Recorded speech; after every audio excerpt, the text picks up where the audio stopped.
Kapag nagsakati tayo, maraming maiiwan.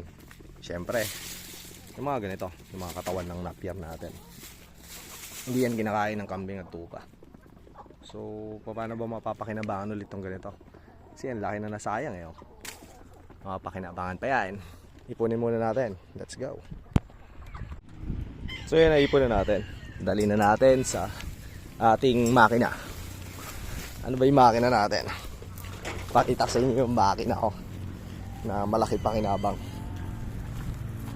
So hindi masasayang yung mga ayaw kainin ng mga kambing at tupa natin. So dito natin siya ibibigay sa native nating baboy. Kasi kakainin nila yan.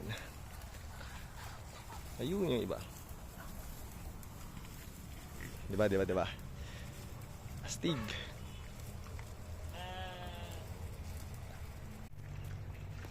Ayan, pagkakain nila, nagiging ganito siya, oh.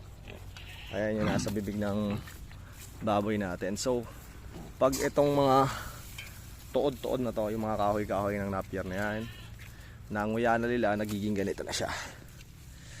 Ayan. So, ito ay nagiging ko na siya. Parang mga ugat-ugat. Yan. So yan, mapapakinabangan pa natin to. So yan yung taga-giling ko ng mga kahoy-kahoy ng napier. At double purpose, walang tapon, di ba? God bless. Sana may matututunan.